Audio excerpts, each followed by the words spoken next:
I'd like to welcome you to our panel discussion, When Back to Normal Isn't Enough, Why We Need More, Not Less School Support. I'm Raine Martin. I'm the Director of Advancement at the Urban Assembly, and I'll be your moderator for this evening. So the Urban Assembly is a school support organization, and our mission is to advance students' social and economic mobility by improving public education. I'm going to hand it over to our CEO, Kristin Kearns-Jordan, to tell you more about the UA and school support organizations and why we are hosting this discussion this evening. Thank you so much, Raine. And thank you all for joining us this evening, our audience and our distinguished panelists. As Raine said, the UA supports a network of 23 public schools in New York City. And we also provide training and services for schools in districts in Los Angeles, in Houston, Washington, DC, and other cities around the country. We help schools with social and emotional learning, academics, college and career access planning, culturally relevant instruction, and leadership. As schools, families, and students have grappled with the impact of the pandemic and with the racial injustices that have sparked protests and movements around the country, school and community support partners are being called on in new ways to meet constantly evolving challenges. Unfortunately, the fiscal crisis that we're in has led to less public funding for school support. So today we are here with education, community, and civic leaders to discuss why school support is absolutely critical at this time. I'll turn it back to Raine. Thanks, Kristin. Now that you have set the stage and the frame of this discussion, let me introduce our panelists. For today's conversation, we have New York City Public Advocate Jumaane Williams, Dr. Dennis de Guzman Caindec, the Director of School Support for New York State at International's Network for Public Schools. We have Daryl Hornick-Becker. He is the Policy and Advocacy Associate for the Citizens Committee for Children of New York. We have Alexis Goldberg, the Managing Director of School Support for the Urban Assembly, and Minguez Garcia, the Director of Government and Community Relations at Good Shepherd Services. Before we jump into our discussion, I want to let our audience know that there will be a brief Q&A after the panel discussion is over. So please feel free to drop your questions in the Q&A chat at the bottom of your screens. All right, so let's jump into it. I'm going to throw this question out for everyone, but very briefly, can you tell us about how your organization supports schools and students, and what some of the big challenges, or the biggest challenges you're seeing and experiencing right now in this moment? Start off with Dennis. Thank you, Raine. And thank you for having me tonight, representing International's Network for Public Schools. We're a national nonprofit school support and school development organization that partners with school districts across the country to serve and transform education for multilingual learners. Our network of schools specifically work with recently arrived immigrant students. So that cause is very near and dear to my heart as a first-generation immigrant myself. And really a lot of our partnership across the country, when we think about what we do with schools, we partner with school districts in that some of our school districts have much more, I would say, closer relationships. So for example, in New York City, we've had a history of working with New York City Public Schools. We closely work with the superintendents, with Executive Superintendent of Access, Tim Lasante, and our superintendent. And so we've been really working with supporting schools in terms of both the district level and in our work. And in terms of what's been challenging for our schools have been really thinking about the loss of income for families, and that students are now tasked with becoming income earners for their families. They would have to then take care of their siblings, and also we're struggling with both, access to technology and connectivity, of course. And we have, students and families who are grappling with, food insecurity and access to healthcare. And really, what's unique as well is, given the context, immigration and legal services that are currently in context with this current political climate. So there's a lot of different pieces that have kind of at play when it comes to like thinking about our schools and our work. Sure. Annie, tell us about Good Shepherd services and some of the challenges that you're experiencing. Thank you, Raine, and thank you, everyone. For Good Shepherd Services, we have been in existence for over 70 years. We are providing services to 30,000 children and families across Brooklyn, Bronx, and Manhattan. And our work in schools really began in the 1980s when we co-founded in partnership with the DOE, South Brooklyn Community High School, a transfer school to support young people who needed additional supports than provided in traditional schools, or day schools, as people would call them. Since then, we've been focusing both on a trauma-informed and a primary person model. We operate 4 transfer schools, 10 young adult borough centers, as well as community schools and student success centers. And our model really focuses on individualized and group supports, both leveraging peer supports as well as staff. And when I thought about this question, we know that COVID just exacerbated many of the conditions that not only our families and communities were experiencing, but that also our staff were experiencing.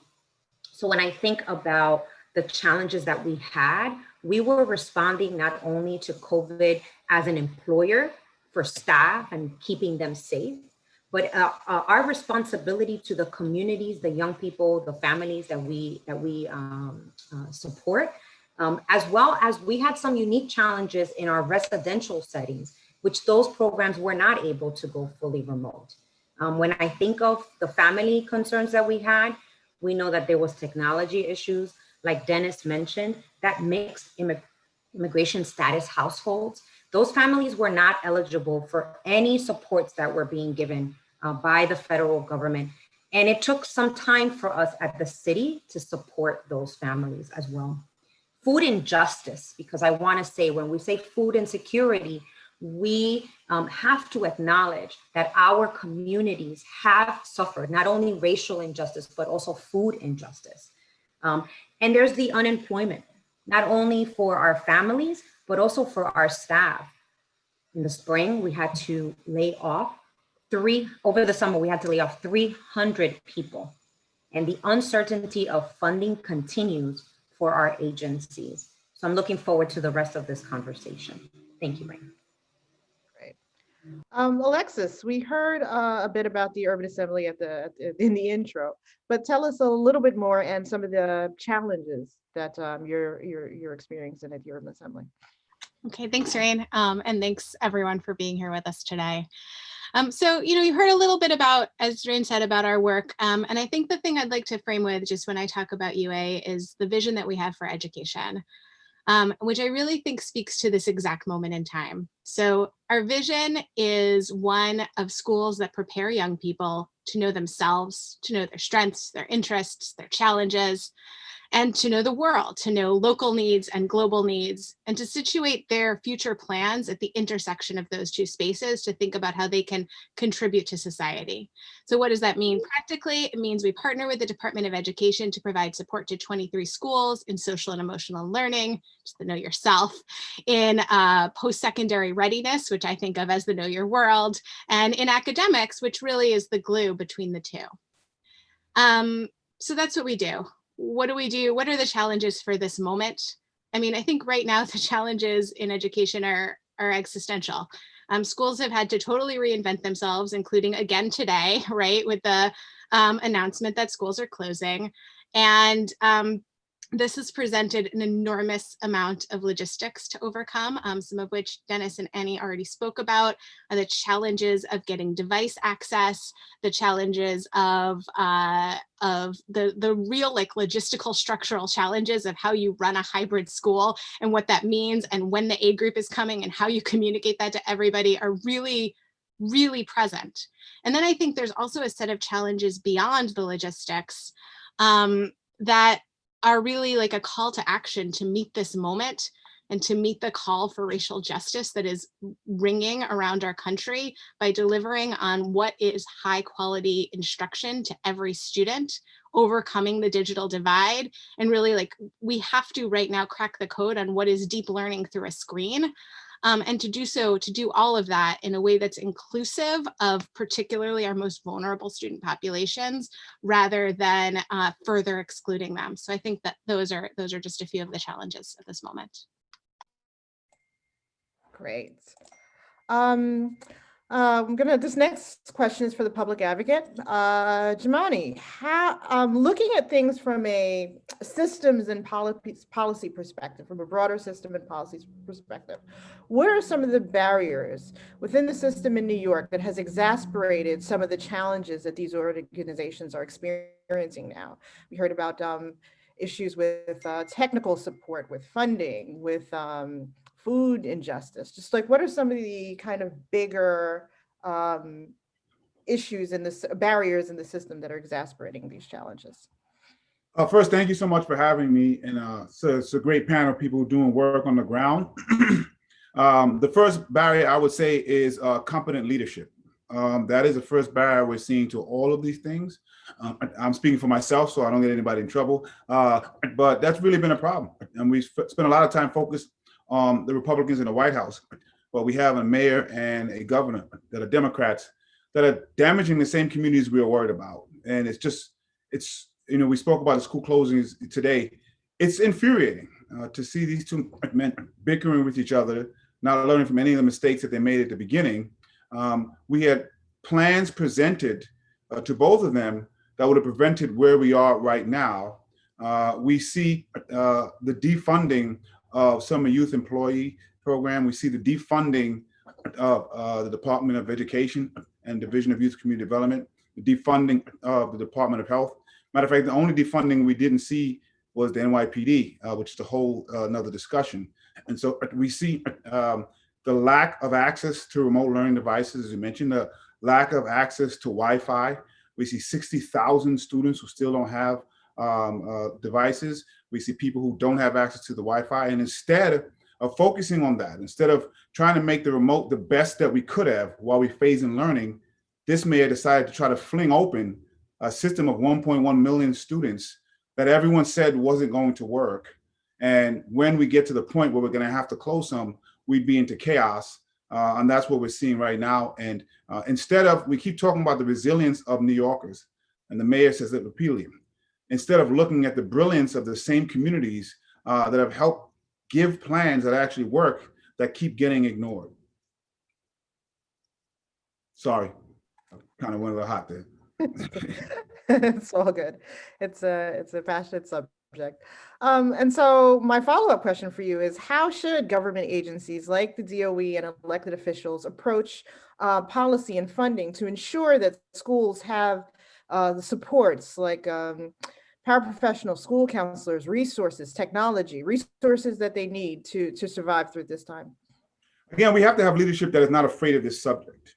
And so every time folks get a little nervous, they're worried about whether they can get reelected or not, or this and that, instead of focusing on what's at hand. So when people heard things about defund police, oh my God, and we can't have a discussion. We should have grabbed it and said, well, what does that mean? What are you trying to say? People here abolish the police. Oh my God. Well, if you think about it, that's actually an awesome journey to take. Wouldn't it be great if we were in a society where we didn't have to have armed people so people can act right? That's amazing.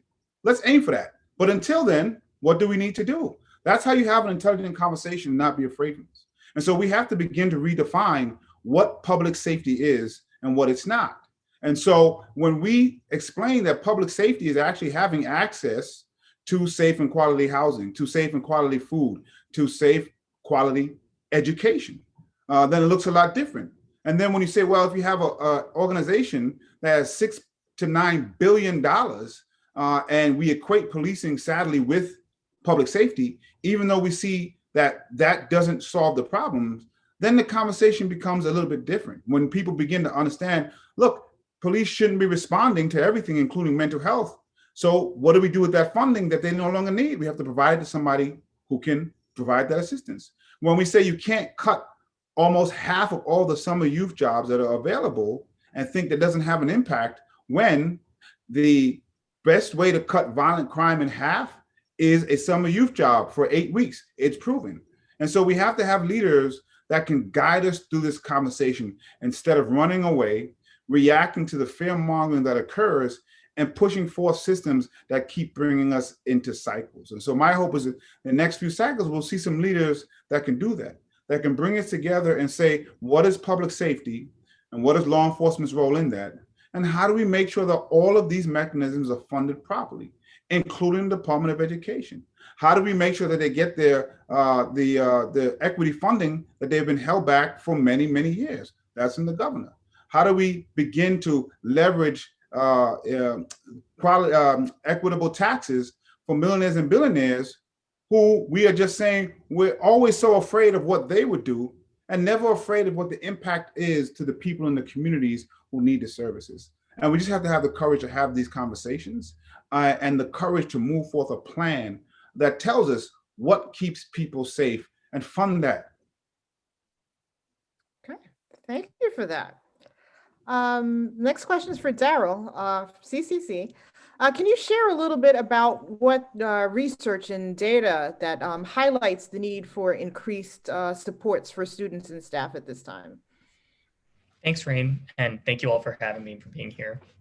So at CCC, we really try to use research and data to inform our policy and advocacy. And to be honest, we probably don't need any research and data to know that remote learning is really hard right now for students, but also for parents, also for teachers and staff. In terms of access, success for remote learning, and also on a basic level of just social emotional well-being for our kids. But I do have some data that I think speaks to those challenges. So on the tech side, we just heard from the public advocate. We know yesterday when schools went remote, 60,000 kids still needed devices, right? That's the most recent number from yesterday. So if remote access is the first step before we tackle anything else, we still haven't gotten remote access right. And we're in November, right? We're 9 months into some sort of remote schooling. So, I mean, that number alone speaks to the challenges. And that's not data that we're coming up with, that's from the chancellor himself. But really getting kids a device is only the surface, because a device is the first step. But first of all, the real need for devices could be much greater. We don't know. But also we have recent census estimates that estimate 185,000 school-age children in the city with no internet at home. 90,000 of them, no internet access at all. They can't get to Wi-Fi. So that's talking about the challenges and the data that speaks to our huge need to expand remote access. But when we're talking about what kids really need right now, the reason that we're here talking about school supports is because of the situation that we're in. The pandemic has not just made kids learn remotely, it has affected every part of a child's life. Some numbers that speak to this: 325,000 children in New York were plunged into poverty from March to July as a result of the pandemic. 60% of New York households with children report a loss of income. 30% of households were unable to pay last month's rent. Worst of all, 4,200 children lost a parent or a caregiver from March to July. And you know that all of these speak to a need for social emotional support and social emotional learning. That's obvious. We also have data that speaks to it as well, though. From the same household pulse survey conducted by the census March to July, almost half of 18 to 24-year-olds, which were the youngest group that they surveyed, in New York City said they were experiencing heightened emotions of anxiety and depression. That's higher than any other age group that was answering the survey and much higher than pre-pandemic levels. We know the need is there, right? We knew it without these figures, but the figures just embolden it that much more. We look at these effects as a whole, and what we know how this applies to school support is because school needs to be so much more than school right now. It did before, but especially right now, it has to be the most supportive environment it can be. And that doesn't matter if kids are in class, partly in class, or all learning at home.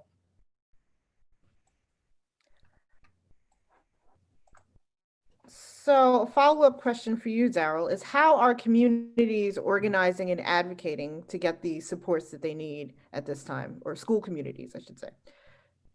Yeah, the good news is that I think communities are organizing to fill in the gaps as best they can. And I think that's a lot of what the panelists we have can speak to today, right? We have CBOs like Good Shepherd Services, like Andy mentioned, doing food distribution, right, to fill those food security needs.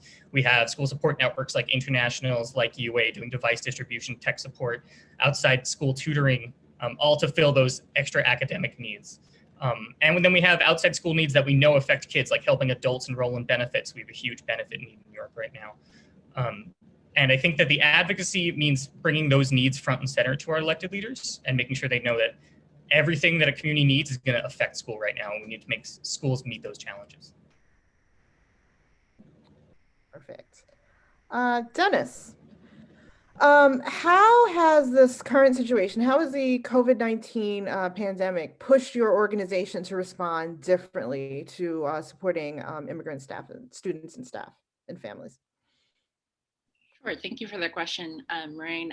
So a lot of our students have really been, as I mentioned earlier, whether it is around food access, housing access, technology access, it's been a range. And I think in terms of our supports, we really had to think about how are we thinking about the various holistic ways that students in schools need in order to thrive during this crisis. And so one thing that has been challenging in terms of what schools have experienced with students and families is, a level of engagement, right? And when I'm talking about engagement, for example, I'm defining it as like a continuum of like attendance in some level of asynchronous or synchronous way, level of work submissions that students are able to produce, the level of contact that they have with an adult in the building.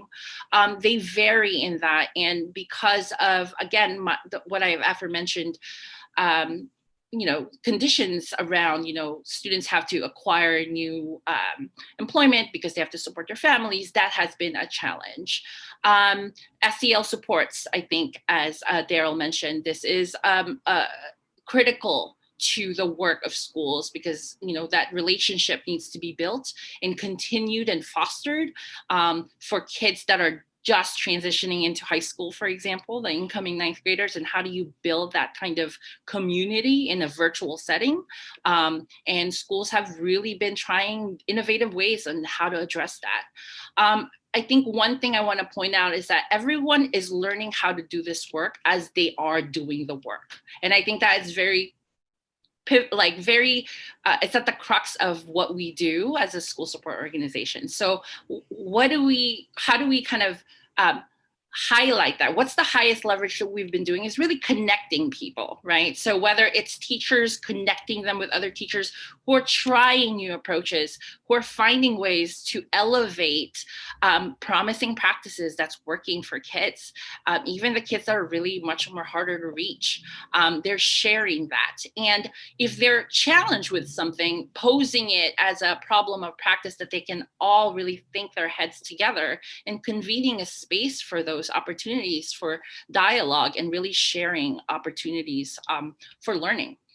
Leaders need that as well, right? So our model requires this idea of a one learning model for all. So if we ask students to collaborate, work together, teachers have to do the same, leaders have to do the same, schools have to do the same. And so the power of that network really anchors around that idea. And so, convening these kinds of spaces, providing workshops around more remote learning strategies that have been working, sharing some of that, definitely sharing some student work to anchor the experience around what does it look like, right? So it could stay sometimes very, I would say in the ether in terms of like what we're talking about, especially in education, there's a lot of jargon, but once you anchor it around actual artifacts and have conversations around it, that becomes really powerful learning for everybody. And we do that not only regionally here in New York City, but also connecting leaders across the country, because we know that this is not a region specific situation right now. It is a national conversation that needs to be had. And so in terms of like really supporting that, that has been our highest leverage, is really connecting people. And we see our role as a support organization to really elevate that conversation. Thank you. So Alexis, the Urban Assembly is a school support organization. We don't operate schools, but we do support school leaders and educators. How does this kind of one foot in the system, one foot out of the system structure allow us to operate and innovate within the system at this time? Thanks for that question, Raine. You know, my answer is going to have a lot of resonance with what Dennis just shared, and I think that makes sense because UA and internationals are really close partners in this work and have a lot of similar operating assumptions. I would just say that there are two chief benefits of where we're situated, that we're able to notice needs and spread innovation through our communities, and we're able to respond to trends that we notice really nimbly because of, I think, this insider-outsider status, or you said 1 foot in, 1 foot out, right? So regarding innovation in community, the schools we support at Urban Assembly are small schools, like many secondary schools in New York City. And while there are enormous, well-documented benefits to the small schools movement, including higher graduation rates, more students reporting they feel known well by an adult, there's also challenges that are really unique to this moment, in that in the staffing model of small schools, you don't always have a broader community to work on with pressing challenges. So many of the folks that we support are onlys, right? The only college access counselor in the building, the only algebra teacher. So when we see a need, we can bring these folks together, like Dennis was sharing, in the context of a trusting, regular problem-solving community, which is so much more critical now than ever before, when everyone is operating both without a roadmap and in relative isolation.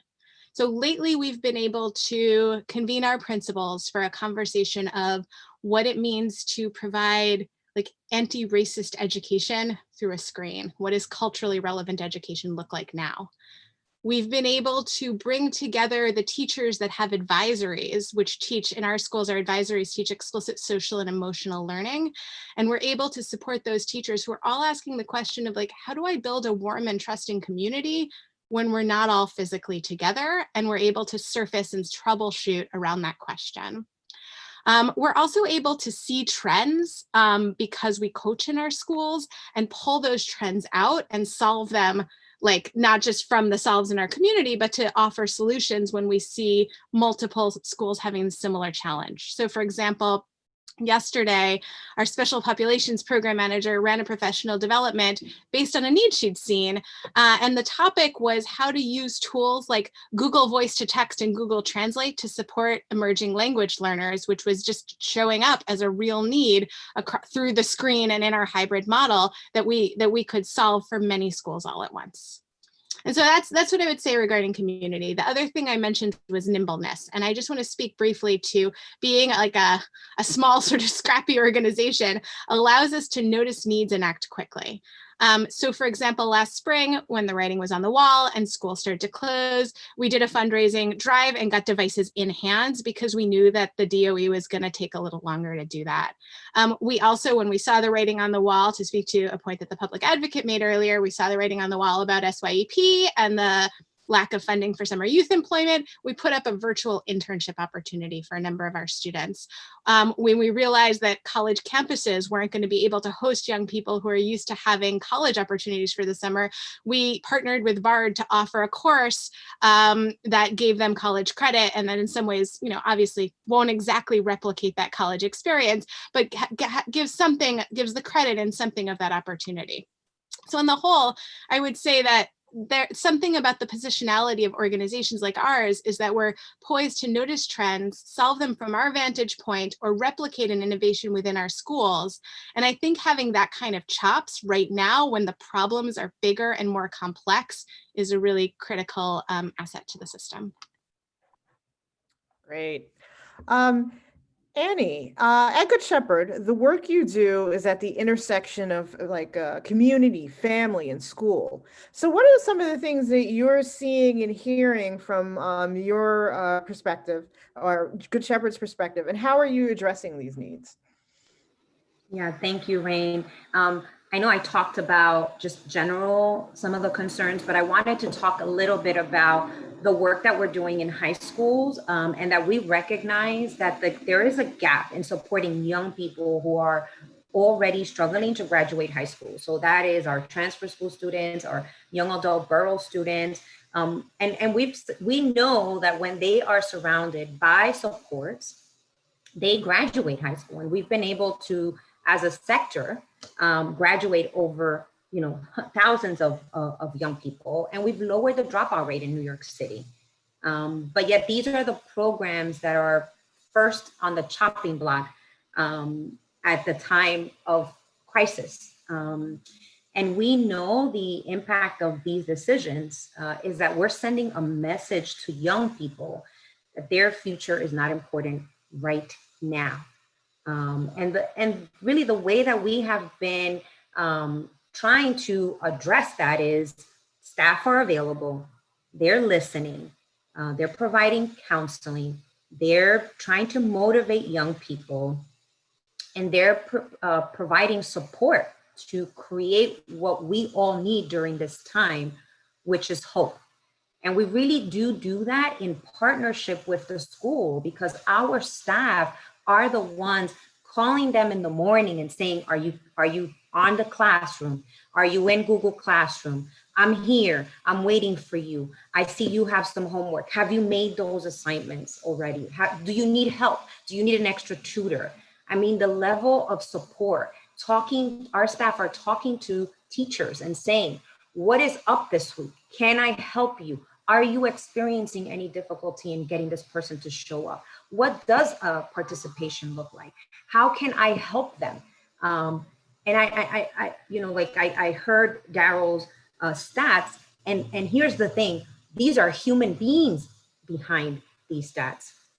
So we have been to do that work. We need both, and we have been working with both our government and with our private funders to provide us with the most flexibility so that we can actually respond on time, right away, when we see the need. And that meant over 500 laptops to families that for many reasons, some of them as family members live in a mixed household, immigration status household, and did not want to give their information out, and were instead reaching out to us and saying, can you help us? We don't have a hotspot. We don't have equipment. It meant making thousands, hundreds of thousands of phone calls just to check in on people. Those wellness calls, this is a new terminology that we've added, and I see some of us nodding. We have added wellness checks in a different way. Literally, how are you waking up today? What is on the schedule? We have been also supporting not only participants, but also staff with food, with rent, paying utilities, paying for cost of family members that have died as a result of COVID. And the amount of money, over $500,000, that our agency was able not only to secure, but very swiftly give and put in the hands of those that needed it. So that's just a little bit about how we are addressing the needs in the community. Thank you. So I'm going to throw this out. I'm going to throw this out to the entire panel. What we heard a little bit from the public advocate about what can be done from the government DOE elected official perspective about ensuring that schools and school support services have can continue to support schools in the way that they need to be. But from your perspective, what at this time can be done to ensure that we can continue to operate, we can continue to give families and schools and students the supports they need at this time to navigate the changes in public education?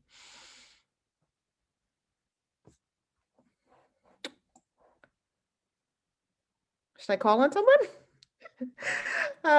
Dennis, go for it. I would start by just highlighting that, teachers, principals, staff, every single person in the school has been going above and beyond what is being asked of them. So I think I want to put that front and center, and they're all doing it for kids. And I think that is something that we all need to make sure we place at the heart and soul of this work, and that during these times it is about the families and about the kids. I think one of the pieces that is unique about the current context is, the way we see our work often as a school support organization is the intersection between instruction and the structures that support the instruction. So those go hand in hand. And what's interesting right now is typically what we think as structures are limited to brick and mortar and the things that you do in that setting. And what the remote setting has really introduced is a way of like re-envisioning what that could look like as an infrastructure for schools. Like the asynchronous work is an endless possibility of, you know, programming, whether it's credit recovery, whether it is social emotional supports to check in with teachers, asynchronous times, if people have to work to accommodate for those hours. There's so much potential there. And I think we need to unpack that and figure out what are some of those new ways of doing schooling, and allowing, you know, policies and the types of supports at the higher educational levels to think about like allowing for that room for innovation, and not be so, you know, punitive about like, well, you're not meeting this metric or that metric. And I think there needs to be a little bit more of that openness to that learning. And, you know, for our schools, you know, we have smaller learning communities, you would say, where teachers are organized in teams, and are charged with working with a group of about 100 kids. And that small learning context allows for really deep relationships to be fostered among the adults and the students.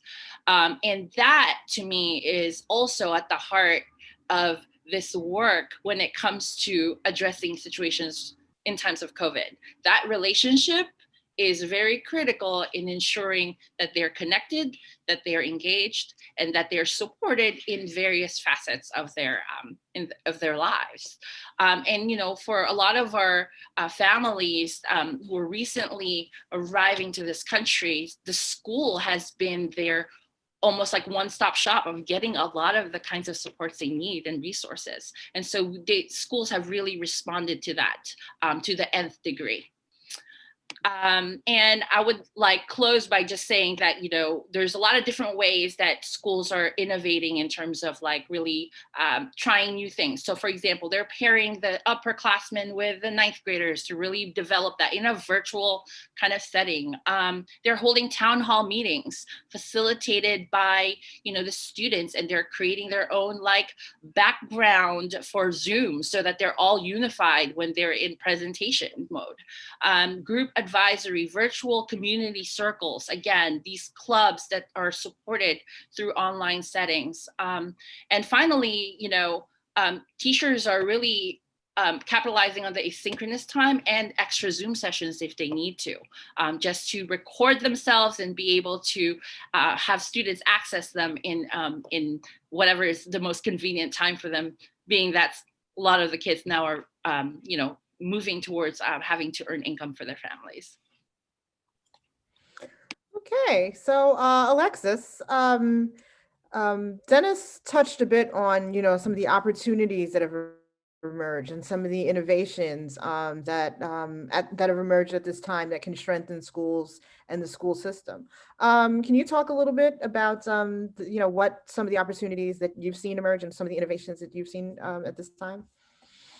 Yeah, absolutely. Thanks. I mean, I think that the thing I'd really like to underscore, and I think Dennis was saying this as well, is that these innovations and opportunities really are coming from the folks closest to the work, the folks in our school. So we have a wonderful school, the School for Applied Math and Science in the Bronx, and the principal there, Ingrid Chung, has been presenting the year and the space that everybody is teaching and learning in as the third space.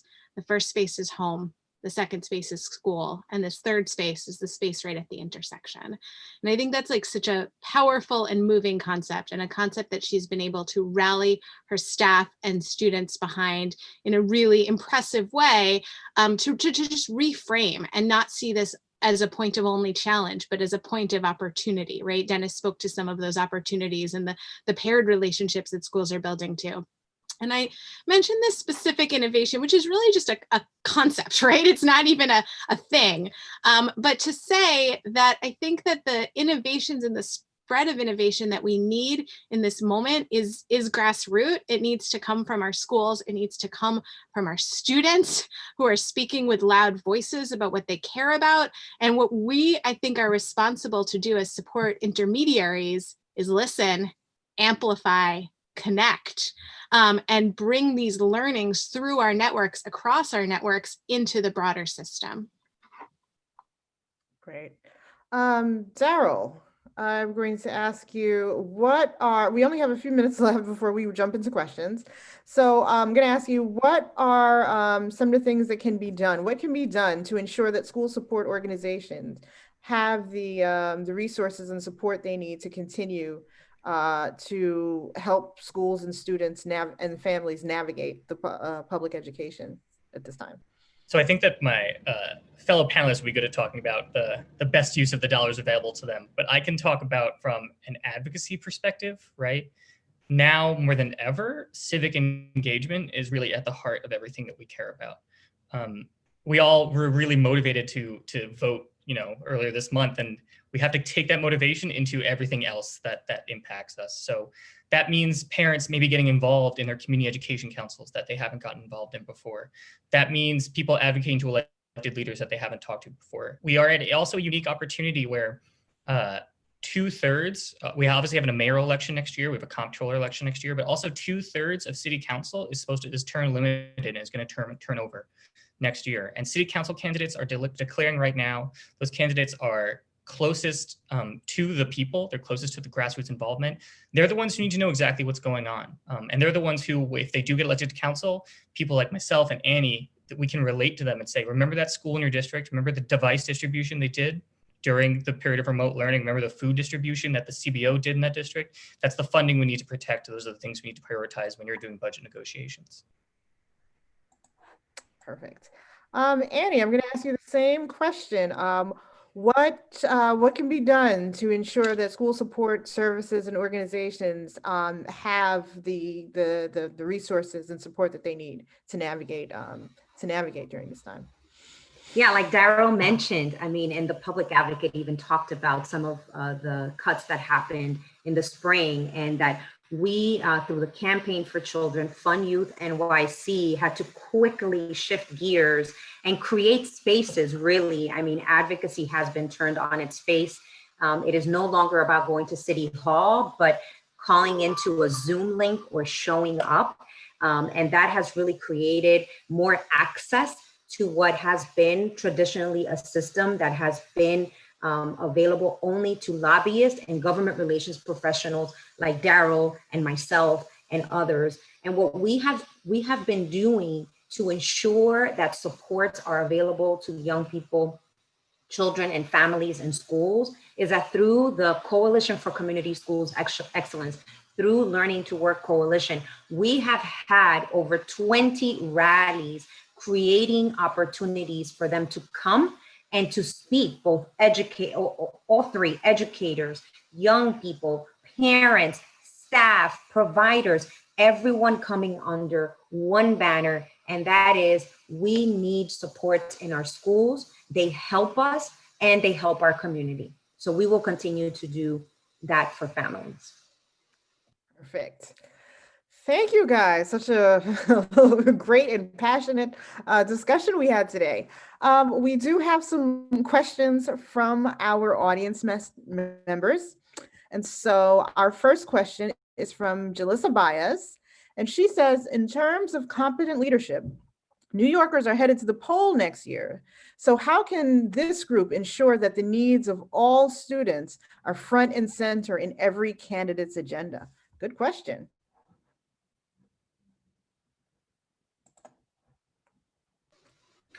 Maybe I can take it. Maybe I can take as a steering committee member with Daryl on the Campaign for Children, with others on the Learning to Work, and also in the Coalition for Community Schools Excellence. And we work also in partnership with our affinity schools organizations, is that I believe everyone is preparing a paper. Everyone is seizing this moment, and they are going back and not only having conversations as the providers, but also we had the opportunity to hear from educators, from families, from young people, and we are engaging them in this process so that we can be sure that we are capturing their voice. And maybe Daryl wants to talk about what we know has been a great effort from CCC? Yeah, like Annie said, I think in partnership with our coalitions, we're really trying to position ourselves now, right? Not waiting for after someone's elected and to start advocating reactionary, as we still will need to do always, but positioning ourselves now to say, okay, you want to be the next mayor, you want to be the next comptroller. Here are the long-term things that the city needs, long-term investments, right? Obviously, we want to protect against budget cuts. And as long as Annie and I breathe, we're going to try to protect against budget cuts. But what we really need is building block investments. Look at the inequities that existed before the pandemic and look at how they're exacerbated. Look at when we tried to do remote learning, how many kids were left behind. Look at what CBOs did, and then only to spring into action, only then to face cuts, right? And so for us, it's going to be about holding candidate forums, engaging with leaders, releasing products, and ensuring that anyone who intends to lead in this city has a clear vision of what they need to do. And so it's really about that level of engagement now that I touched on. And that, again, it's not just from us as advocates, but it's from people on the ground as well. Great. We have a question from Saskia Trail. She says, we know that there are limited public funds and that nonprofits and schools alike are understandably anxious about their budgets and capacity. How can we create a culture of flexibility and comprehensive support for young people in these conditions? I'm going to jump in this one, Raine, because I think that one of the things that we have been talking, even as recent as this week, is that we cannot pin communities against each other. We cannot say this community deserves this and then this one doesn't, or say we're going to create opportunities for this population, but we're going to think about these folks later. And that's why I was saying in my comments around that there's that gap around how we are supporting young people. And when I talk about young people, I am talking about that age group between 16 and 24. They're not in a family setting. They're not in a child anymore. That population needs our attention, and we have to make sure to hold everyone accountable, that we are not going to allow them to pin our populations against each other. Great. I have another thought on this, which is maybe just a little bit more tactical, which is also that I think, though it stems from the same idea, which is that we shouldn't be competing. And I think it's really that there's a lot of opportunities to reach across the aisle and work in collaboration. So an example I'll give is, our organization works pretty closely with our superintendent's office and our field support office. And we met this afternoon to take a look at supports that schools receive and to make sure supports are distributed equitably across the schools in our caseload. So I think another answer to that, I know the question was specifically about funding, but I think in terms of resources, really behooves us to continue to reach across the aisle and partner nonprofit and government organizations and private organizations. And like one of the questions the superintendent's office asked us is, we know you fundraised for devices. Can you let us know who got those devices so that we can be sure we're not duplicating and replicating? And I think just that kind of open communication and really like coming to the table for the children together is one of the ways that we can all, I think, take as an operating assumption to move forward.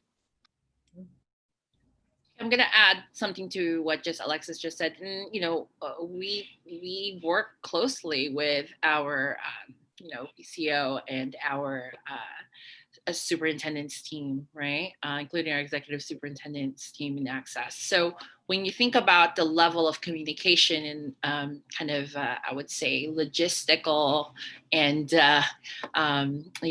priorities and making sure there's alignment across all of that, like what is being messaged in one meeting is actually also supported in another meeting, and that those kinds of communications are very much aligned. There's a lot of, when you think about the impact of that in schools, it's really a really coherent message and a coherent strategy to really supporting the school.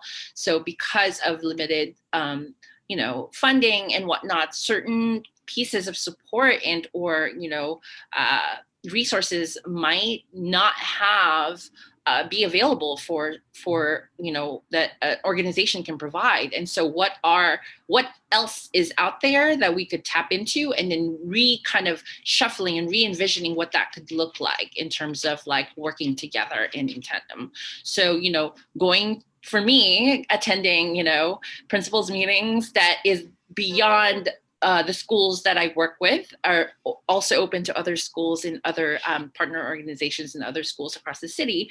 You're learning pieces that they're trying in their schools that we might not have thought of. So really that learning, again, is pretty much, it's symbiotic, right? In many ways, like we are learning, they're learning, and that knowledge is spread. And so the idea that these spaces around, creating that space in collaboration with the district superintendents is really, really critical, I think, in terms of really supporting and bolstering that support for schools. Great. And so we have another question from an anonymous attendee. While remote learning has been extremely challenging, one of the potential opportunities that has come from it is that schools now have access to students' homes and perhaps had to develop a closer relationship with parents. How can these organizations, how can you guys capitalize on that to help triangulate supports in partnership with programs and city agencies that address some of these systematic problems many of our communities face, like food insecurity and unemployment and homelessness? Is that even feasible?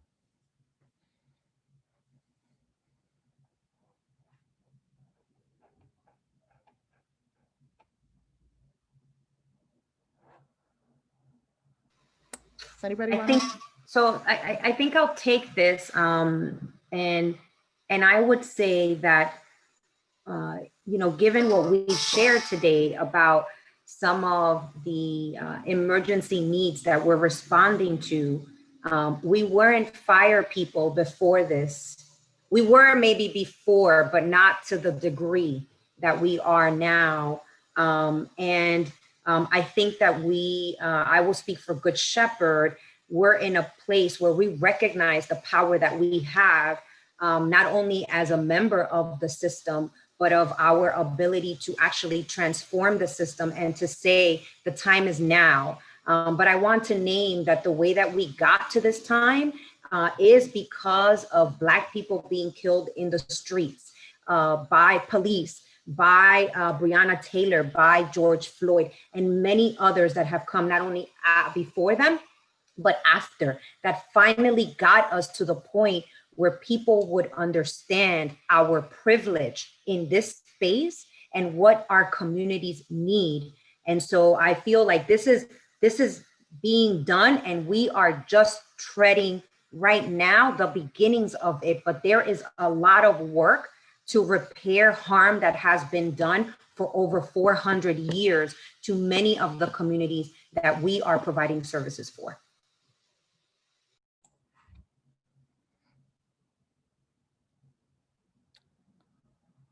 Anyone else have anything else to add? Okay, go ahead, Alexis. It's hard to follow, Annie. I really want to echo how powerful that was. I think the one thing I'd like to add, as I just think that this question is a really thoughtful one, because the idea of having more visibility into needs and being able to partner and form coalitions like many of the ones you've heard about today is I think a really powerful opportunity that we're poised to take advantage of. And I want to thank the author of that question for positing it in just that way. And I also just want to put a caution on it, which is that I think we schools, communities, organizations like ours have to be really careful about how we apply our judgment when we look into the homes of students and make decisions about what they need. And we just have to the caution I want to apply is just that we have to take that angle and do it really in partnership with our students in the driver's seat and our families in the driver's seat, and not sort of take some added visibility that we have and use it to make a decision about what our students or families might need. Great. So we only have a few more minutes left, but so we're going to do maybe one or two more questions. This next question is also anonymous, and this is a good one. In terms of supporting young people, while we're figuring this out, students are still graduating from high school. How should CBOs help schools support their 12th graders so that they are not stepping into an abyss. Hopefully we'll have this time to adapt and be more intentional for younger kids, but what are we doing for the kids that are stepping out now? I can start here. I think so much. I mean, I think the first thing that I would say is that organizations like ours and many of my colleagues here are paying a lot of attention to what's happening. I think one of the things is that when you can have one hand in research, you can pay a lot of attention to trends in higher ed, to trends in the workforce, and try to bring those right back to schools so that kids aren't 12th graders aren't preparing for the old world, because that's not the world we live in anymore. Like, everything has changed really dramatically. So one answer, I think, is to be responsive. And then I think the other answer is some of the stuff I've already spoken to, which is really taking advantage of the space that we're in to provide opportunity for virtual internships, work-based learning opportunities, job shadows, early college courses, and really the kinds of things that, like, we're not the only organizations thinking about and answering these questions, and lots of people have tried to begin to carve opportunities for young people for this moment. What I think we need to be attuned to is sourcing and connecting them to those opportunities and making sure that we are not trying to pigeonhole them into the world that no longer exists, but try to really open the door up to this world of virtual opportunities that is becoming available.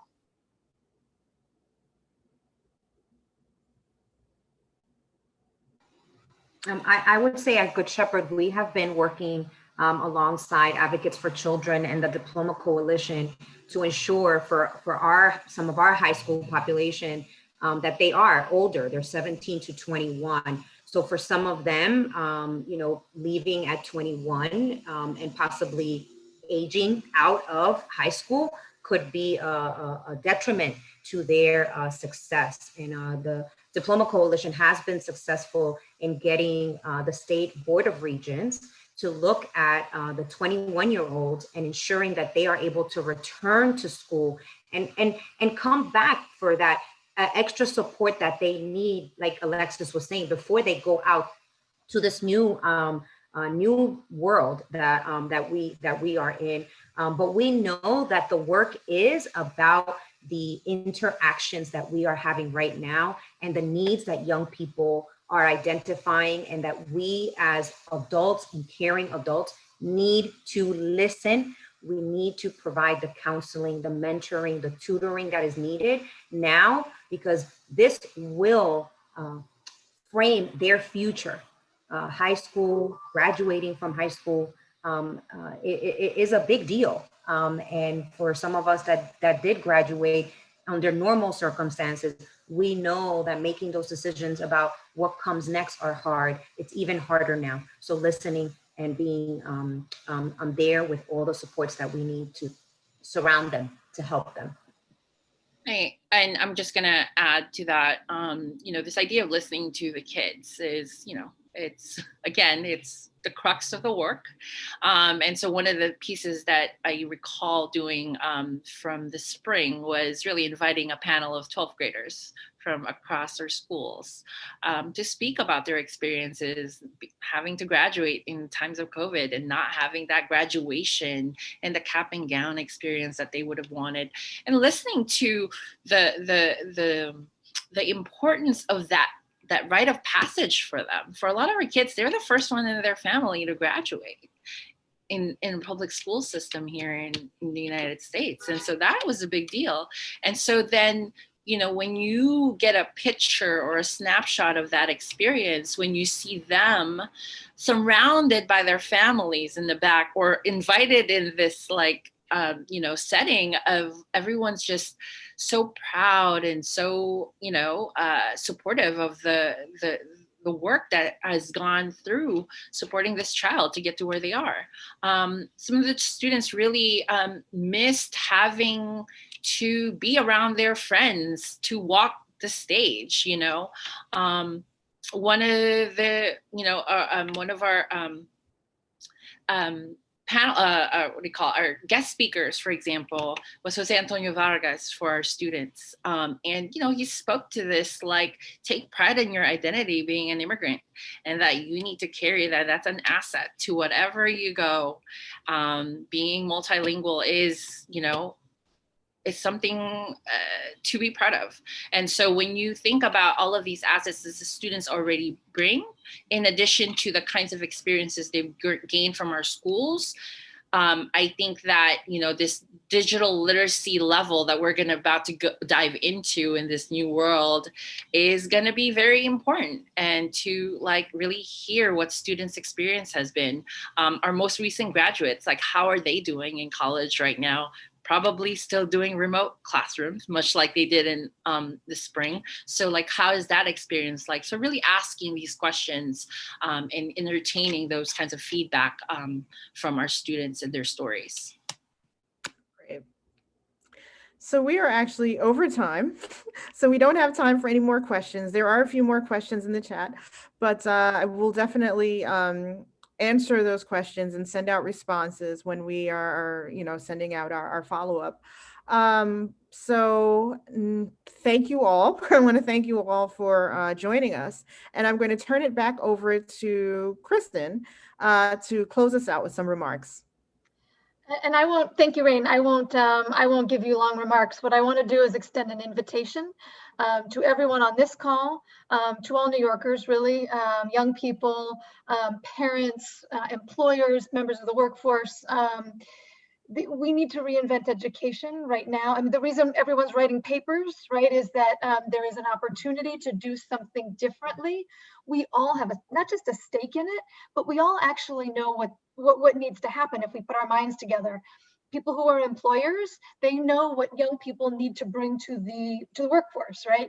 People who are parents are watching their kids learn. You know, there's a lot of interaction with education right now in families.